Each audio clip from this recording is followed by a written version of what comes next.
Bismillahirrahmanirrahim. Assalamualaikum warahmatullahi wabarakatuh. Alhamdulillahirabbil alamin wassalatu wassalamu ala rasulihil amin sayyidina Muhammadin wa ala alihi wasahbihi ajma'in. Tuan-tuan tahu tak? Allah memuji baginda Nabi sallallahu alaihi wasallam. Allah menjadikan baginda Nabi sallallahu alaihi wasallam dengan akhlak yang sempurna, akhlak yang terpuji. Allah memuji baginda Nabi SAW balik dalam Al-Quran, sebagaimana Allah menyebutkan dalam surah Al-Ahzab ayat 21, laqad kana lakum fi rasulillahi uswatun hasanah. Sesungguhnya telah ada pada diri baginda Nabi SAW itu teladan yang baik. Allahumma salli ala sayyidina Muhammad bagi kamu. Tuan-tuan, Allahumma salli ala sayyidina Muhammad. Allahumma salli ala Muhammad. Allah puji Nabi SAW. Allah cerita Nabi SAW ada contoh dan teladan yang terbaik untuk kamu. Siapa yang nak ikut Nabi SAW?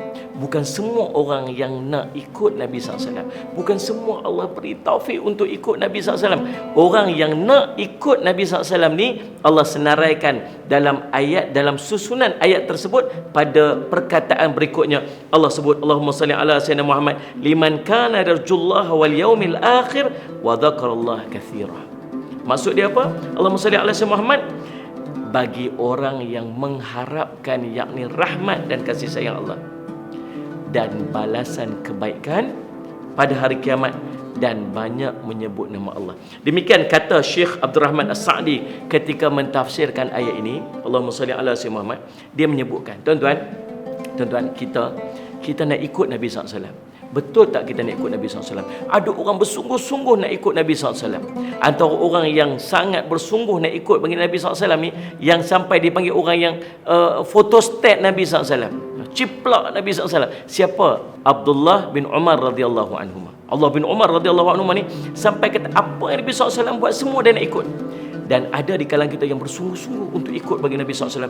Perpakaian dia, akhlaknya, perkataannya, tingkah lakunya, semua nak ikut. Tuan-tuan, siapa yang bersungguh ni? Yang bersungguh ni, Allah sebut dalam ayat tu, orang ni, orang yang mengharapkan rahmat Allah SWT. Kalau dia tak harap rahmat Allah, dia tak akan bersungguh untuk ikut baginda Nabi SAW. Pasal apa yang bersungguh sangat ni ikut sunnah Nabi ni? Pasal apa yang berserban ni? Pasal apa yang berjubah ni? Pasal apa yang berakhlak ni? Sebab apa? Sebab nak Allah sayang, nak Allah kasih, nak Allah pandang dia, nak Allah bagi dekat dia, Allah Muhammad belas kasihan, rahmat untuk dia. Orang yang mengharapkan rahmat Allah, dia akan bersungguh untuk ikut sunnah Nabi SAW. Yang kedua, tuan-tuan, Allahumma salli ala sayyidina, kata Syekh Abdul Rahman As-Sa'di, Allahumma salli ala sayyidina Muhammad, orang yang mengharapkan kebaikan pada yaumul akhirah. Pada hari akhir, pada hari kiamat nanti, dia mengharapkan belas kasihan Allah. Dia mengharapkan kebaikan-kebaikan untuk dia masuk ke syurga Allah SWT. Dan yang ketiga, kata Syekh Abdul Rahman, yang ketiga ialah orang yang Allahumma salli alaihi wasallam banyak mengingati Allah Subhanahu Wa Taala. Lagi banyak kita ikut, lagi banyak kita ingat Allah, lagi banyak lagi bersungguh untuk kita mengikut sunnah baginda Nabi SAW. Betul, kalau kita betul-betul nak ikut sunnah Nabi SAW, nak jadi orang yang bersungguh untuk ikut sunnah Nabi SAW, ciri ni mesti ada dekat kita. Apa dia? Yang pertama, harap rahmat dan kasih Allah. Yang kedua, Allahumma salli ala sayyidina Muhammad, tuan-tuan, Allahumma salli ala sayyidina Muhammad, dia takut akan balasan di akhirat dan mengharapkan balasan-balasan kebaikan. Dan yang ketiga, dia mestilah orang yang banyak mengingati Allah SWT. Mudah-mudahan jadi manfaat kepada kita, dan pastikan manfaat ini juga sampai kepada orang lain. Nabi SAW sebut balighu anni walau ayah, dan sampaikanlah walaupun satu ayat. Mudah-mudahan jadi manfaat kepada kita dan manfaat pada seluruhnya, insya-Allah. Wallahu subhanahu wa ta'ala a'lam.